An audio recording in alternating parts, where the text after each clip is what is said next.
Hi VC, Happy New Year, and you know what that means? It's vinyl tag time. I was just about to do my own video when Rob Walker's vinyl tag video dropped. So now I feel duty bound to do that. 20 questions.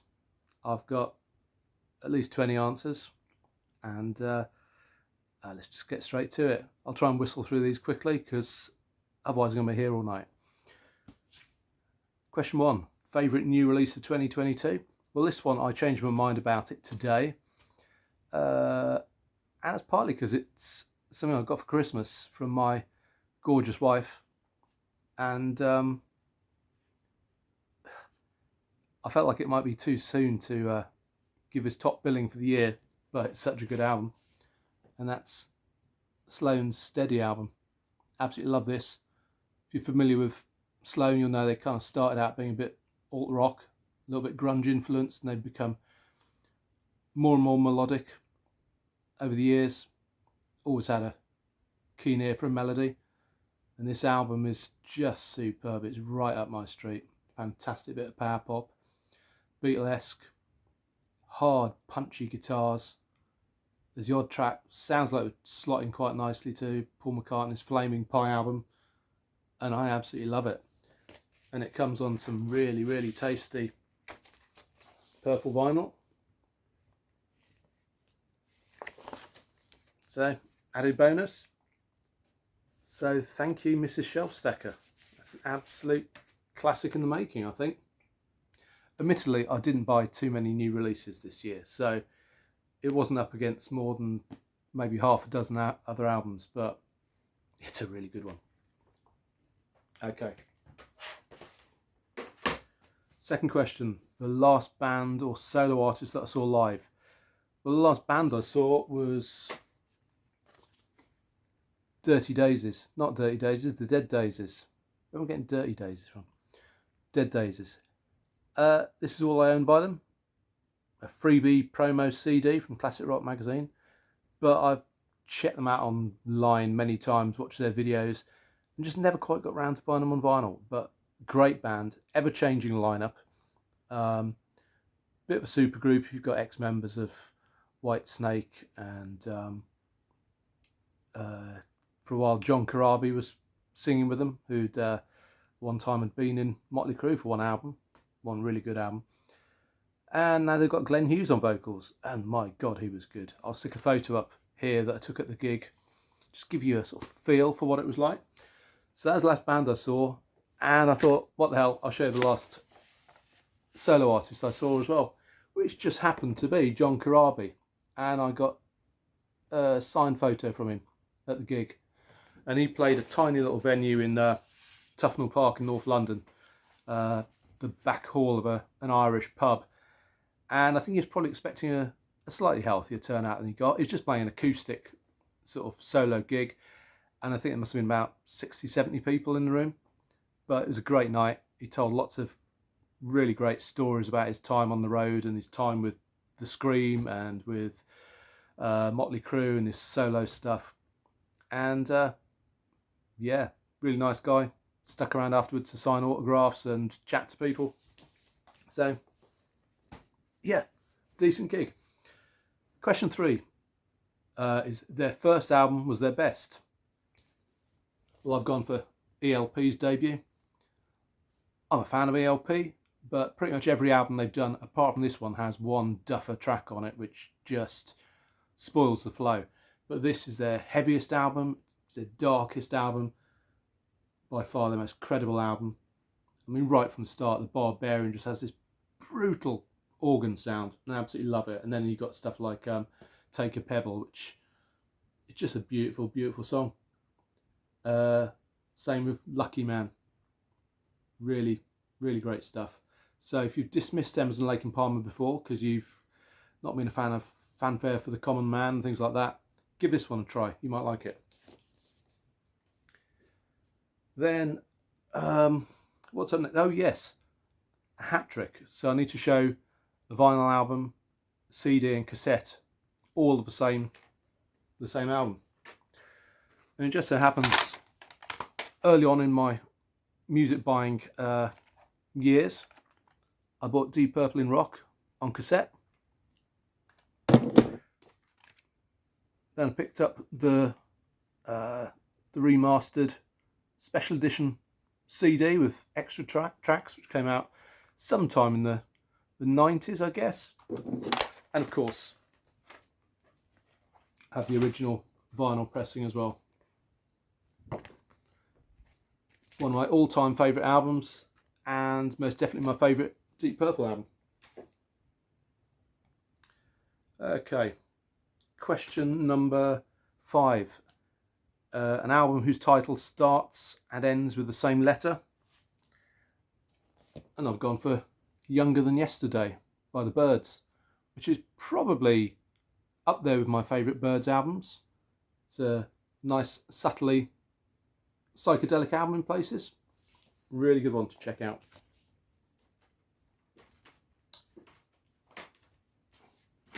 Let me just rearrange these records so they don't all fall on the floor.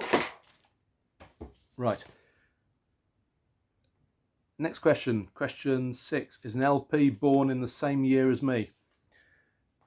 Well, I hate to admit it, but I was born in 1967 and I've chosen The Left Bank and their Walk Away Renee, Pretty Ballerina album.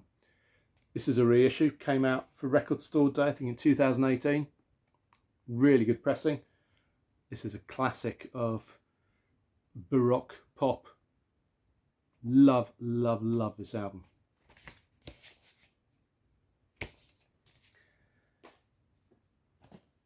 Question 7. My most listened to album in 2022.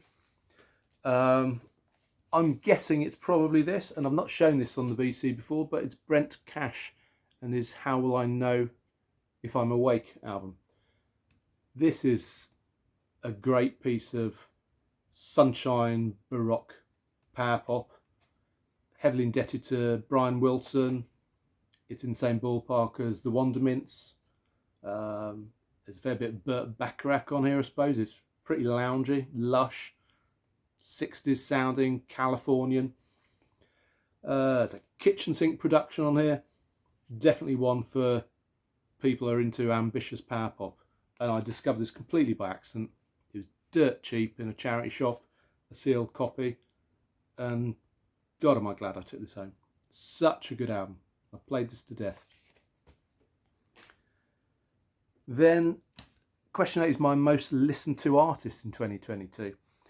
And yeah, Brent Cash got a fair few listens, but I suppose over their entire catalogue, Hawkwind is a band I've listened to most.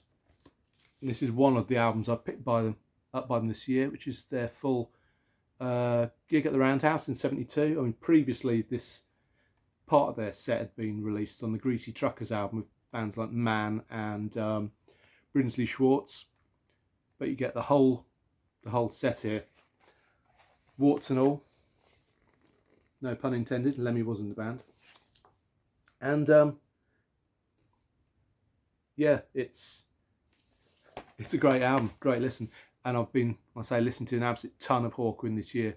I tend to make a note of what I'm listening to each evening, and Hawkwind has been featuring constantly throughout the year. There you go. Question number 9 is an Australian artist or band. And I thought I'd show one that, again, I haven't shown before. I don't hear them given a lot of praise on the VC. I'm sure there's some Australian members of the VC who are well into this band. And this is a record that I saw the video for one of the tracks on this on MTV back in, I guess it was 1990 when the album came out. And my jaw hit the floor. I absolutely loved it. The video I found really exciting. The song is amazing. The drumming I just think is spectacular. The guy does not play to a click track. That's what I'm after, a click track. That is for certain. But, oh my God, the excitement of the track. Here you go. It's Kings of the Sun. And the track in question is Drop the Gun. You'll find the video on YouTube. Check it out.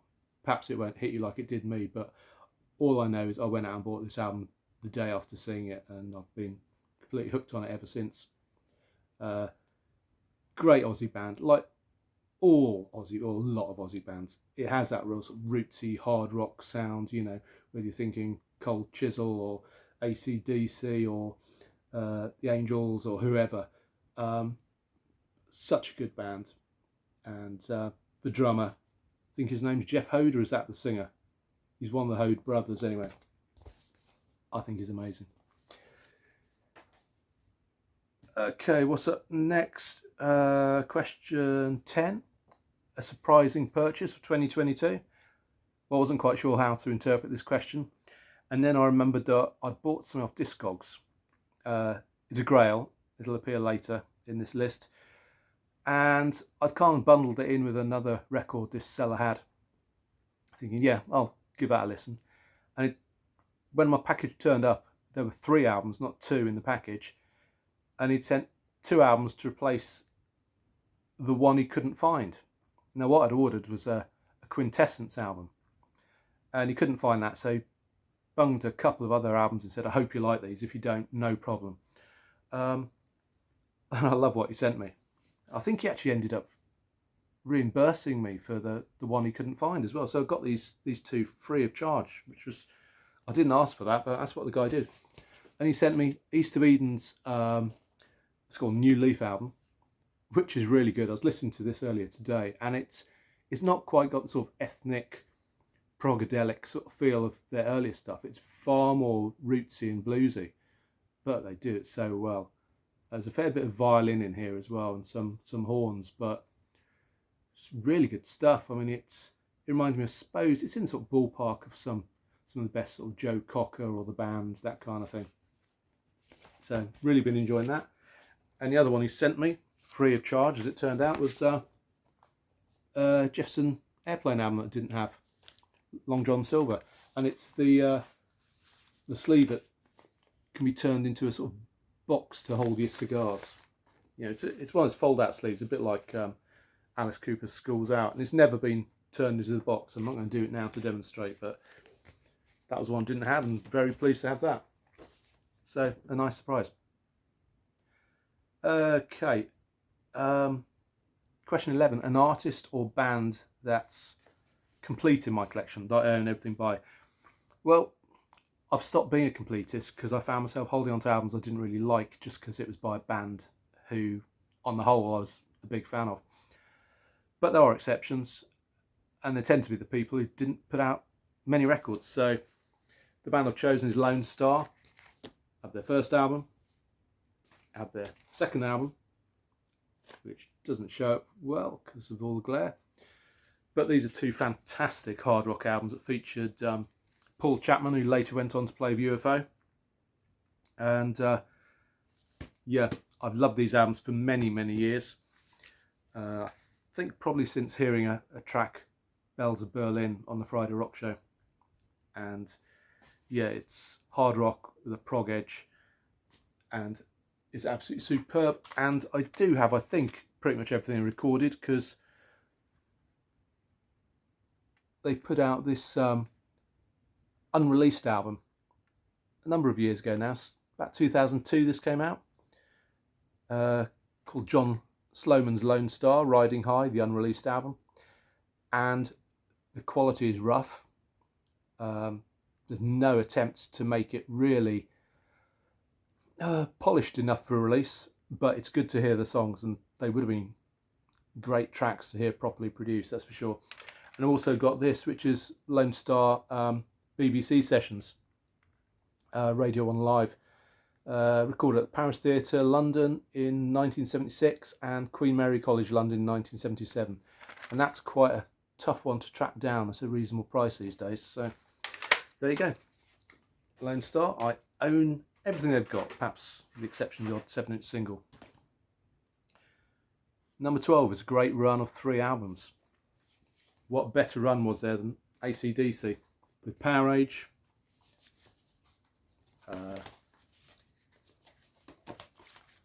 Highway to Hell, and then even the death of their singer couldn't stop them releasing the classic Back in Black. And as well as that, they managed to release a live album in amongst those, which is one of the greatest live albums of all time. Brilliant band, brilliant run of albums. Number 13, show an 80s soundtrack. Well, I've gone for this one. I don't think I've shown this on the VC before, but it's John Carpenter's Escape from New York. And love this soundtrack. It's so 80s. And so John Carpenter, lots of ice cold throbbing synths and atmosphere for days. Great film, brilliant soundtrack. Number 14, we lost them in 2022. So I guess someone in the music biz who passed away. I was looking up the list of artists we've lost this year, and it's amazing there's anyone left to make records, to be honest.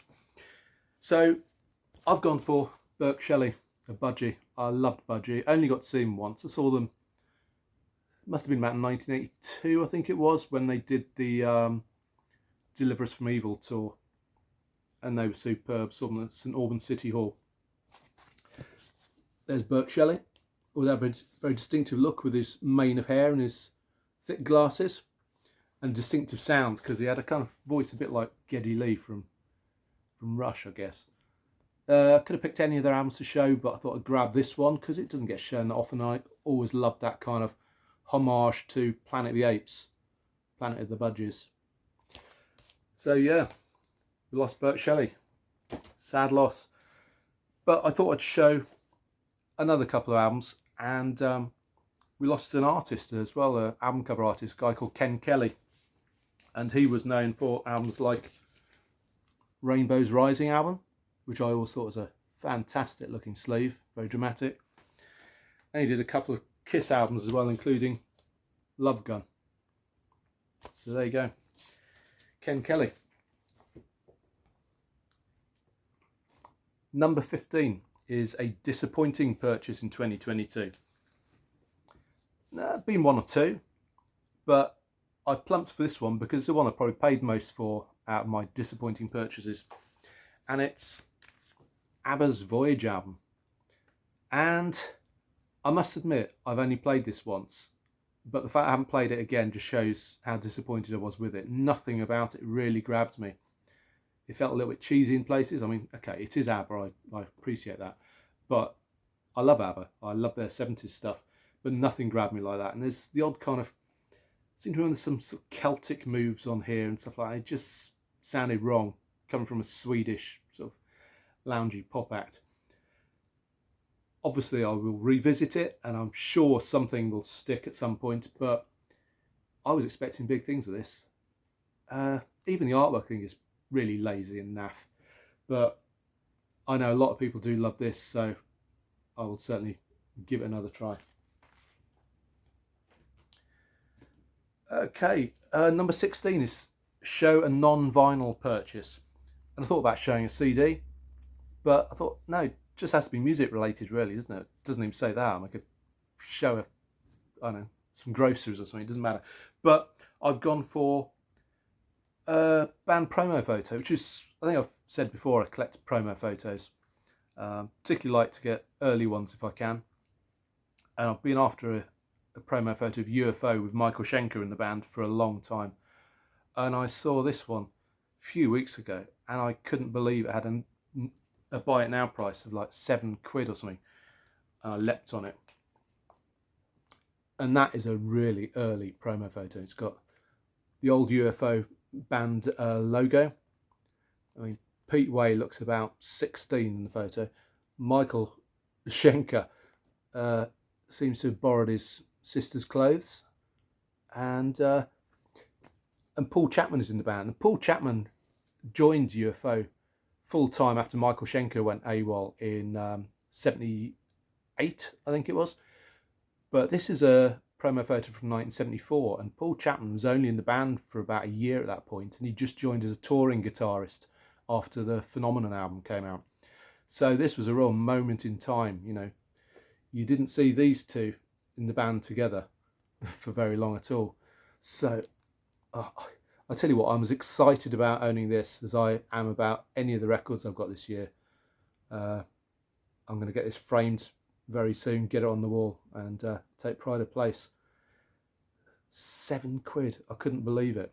Couldn't believe it. There's a buy it now and someone else was watching it. I thought, if you want an early promo photo of UFO, why are you watching it? Why did you not just buy it? But God, I'm glad they didn't, because I got it. Number 17 is I found a Grail. And I've shown a couple, maybe 3 Grails already this year, things I've picked up. It's been quite a good year for Grails, actually. But this is one I showed a few weeks ago, but I shan't say anything more about it. Just that I'm still really enjoying it. A great, slightly unclassifiable hard rock album. Bit of prog, bit of psych, a bit of Russian folk music chucked in.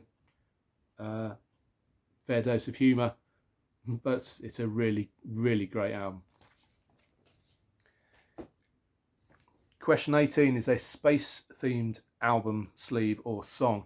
And I've gone for an album sleeve. And some of the songs are space-themed as well. And this one is my fairly beat-up looking copy with its masking tape along the bottom and tons of ringwear of John Keating's Space Experience. And this is a Mexican quadraphonic copy. It sounds amazing. I mean, the vinyl is in great shape. Yeah, a few pops here and there, but nothing to really upset me at all. And this is like a loungy space pop synthesizer album with a ton of blaxploitation style wah wah chaka chaka guitar on it as well. And most of it's covers. You know, you've got things like Carole King's I Feel the Earth Move and the theme from Star Trek, which is particularly blaxploitation movie-like. And The Sound of Silence, the Paul Simon song. And a Rocket Man, of course, the Elton John song. But there's a few John Keating originals on here as well. And they really need to be heard. This is a great album. I don't know whether this is one you can still pick up cheaply. You used to be able to find it in charity shops fairly cheaply, but perhaps not so much anymore. But great album cover, great graphic on there. Some kind of astronaut doing some repairs to some orbiting spacecraft. Love this album. There was a second Space Experience album which was a little bit leaning towards the cheese, a little bit too much for my taste, but this is a great one if you see it. Then number 19 is show some VCLT or a present. Well, I have to be present because no one has sent me any VCLT. Then again, I've not sent anyone else any VCLT. I don't really know how to do that. Never mind. But I have had a few presents from friends this year, and most recently I got this from my friends out in the West Country, and it's the Von Herzen brothers' latest album. And double album, comes on a blue disc and a red disc, and this is fantastic. The only reason probably that I didn't make this my new release of the year is because I haven't had a chance to really soak myself in this yet. But what I have listened to of it, I think it's going to be a really major album for me over the next few months. Sounds like some great stuff on here, some really adventurous prog and some really interesting songwriting. So yeah, I mean, I know quite a number of their earlier albums. I've seen them live before and they are a great band, but I think this is probably their best album on the strength of what I've heard of it. Then final question. Question 20 is show an album released in 1973. Not quite sure why Rob picked 1973. Perhaps that's the year he was born. Couldn't tell you. Or maybe it's just the fact that it's 50 years ago. 50 years ago, jeez. And I thought about all the various prog albums and, you know, hard rock albums that came out that year, and I just thought, no, I'm going to go with a Bond album, and Live and Let Die. And this is probably my favourite Bond film. I mean, it's got Roger Moore, so it's played for laughs more than more recent Bonds, certainly. But it's got a great soundtrack. It's got the best ever Bond theme. You know, Live and Let Die by Paul McCartney and Wings. You cannot beat that. And George Martin's score for the movie is fantastic. You know, it's a mixture of heavily orchestrated, dramatic strings, and again that kind of blaxploitation funk wah wah guitar in places. Absolutely love this album, love the film, never tire of seeing the film or listening to this. So there you go, came out in '73, great album. So that's your lot. That's my vinyl tag for 2023. And thanks to Rob for putting the questions together. One or two of those I think we may have seen before, but it's always fun to do these. It's always fun to see what other people come up with. Be back with another video of my best finds of 2023 pretty soon. Until then, take care. Bye for now.